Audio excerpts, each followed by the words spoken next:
The boy makes his mother put her hand in the sling, and then repeat the weaving back and forth, although effective in relieving arm pain, but it reduces work efficiency. However, it was this one experience. He revolutionized the market of Indian workers weaving tens of thousands of times a day back and forth spinning. His mother's arm was already damaged, so Mike, who knew better, spent the next 10 years. He never stopped looking for ways to lighten the load. Until this day, the bicycle was practicing the gyroscope. It took him a long time to put the rusty chain back in place, with a gentle push of the pedals.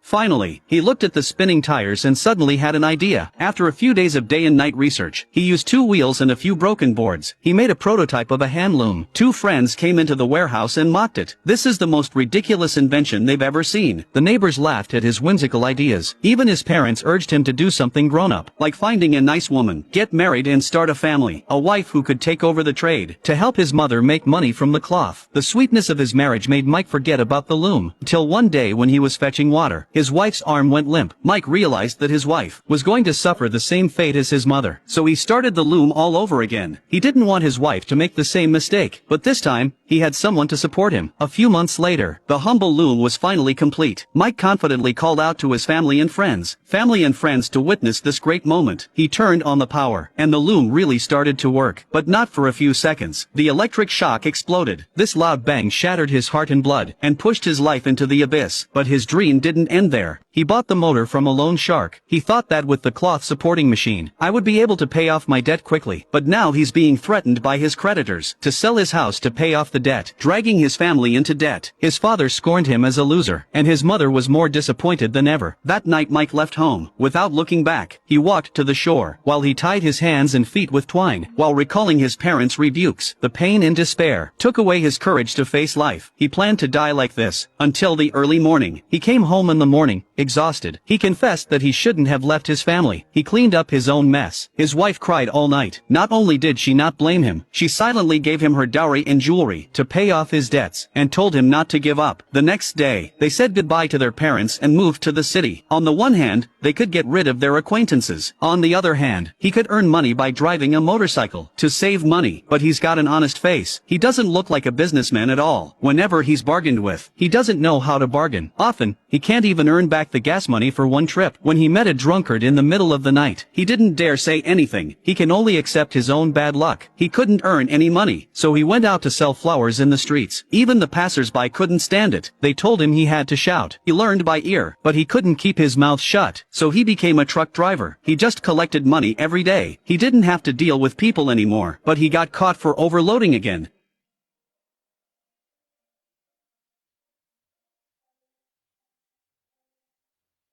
I didn't make any money. Instead, he incurred a large amount of medical expenses. He overheard that. He learned that his patients wanted to get certified as electricians, and he was interested in technical work. So while he was sleeping, he looked up the electrician's textbook. The man thought he hadn't even graduated from elementary school. How could he understand these things? But to his surprise, he solved a puzzle in just a few seconds. That's how good he was. The patient introduced him to his boss. He finally got a steady job. Time flies, and after the new year, I returned home with my wife and baby.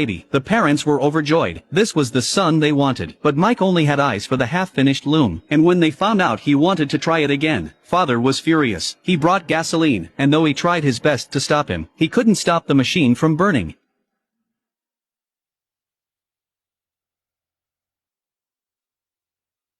It's the same thing that almost destroyed the whole family. Almost destroyed the whole family. My father would never let it happen again, even if he tried to prevent it. He didn't give up on his dream. Back in the city, only his wife advised him not to give up. He worked during the day to earn money. At night, he studied in his rented room. He didn't know how to do it. Often, his hands are covered in bruises. At night, he had to go to the scrapyard to buy cheap materials. When his slippers got rotten, he used pins to fix them. I couldn't afford to buy a bus ticket, so I carried the rain with me as I walked home. Finally, after a year, I built the second straight cloth machine. He heard the sound of success. He heard the sound of success, but his wife said it wasn't right. The weaving method should be in 8 rounds, and not just in the round. Mike was puzzled. He'd watched his mother knit since he was a child, but he never noticed it, which meant all that effort and dedication was for nothing. The thought of having to save again. I don't don't know when I'll be able to finish the remodeling. Mike finally broke down. He angrily dismantled all the parts, and sold them to the junkyard, and sold his dreams and hopes. His wife tried to convince him not to give up, but the pressure of life made him give in to reality. She told him, "You haven't slept for days, 4 days on end." He's in a state of disarray, and his wife took up sewing. She had to earn money to support the family, and that's when Mike noticed the spool of thread in his hand, and after looking at it for a while, he suddenly thought of something. He went to the junkyard to get all the parts. By the time he met Mike, he'd already shipped the loom back to his hometown and set it up, and hooked it up. Everything was ready. The neighbors, who had laughed at him, had come to see the joke, but this time, he flicked the switch with confidence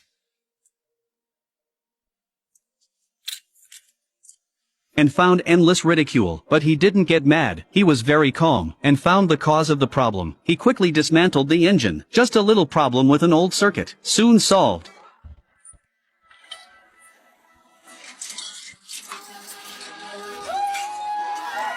This is the moment when all those years of hard work paid off, and the end of the era of hand spinning. This is a strong man. He has made a great career. For his mother, and for all women, for all the women who are sick and tired of their labor. Though life has many trials and tribulations, but dreams never die. Try to persevere in the face of adversity. In the midst of setbacks, you'll always achieve a different and extraordinary life.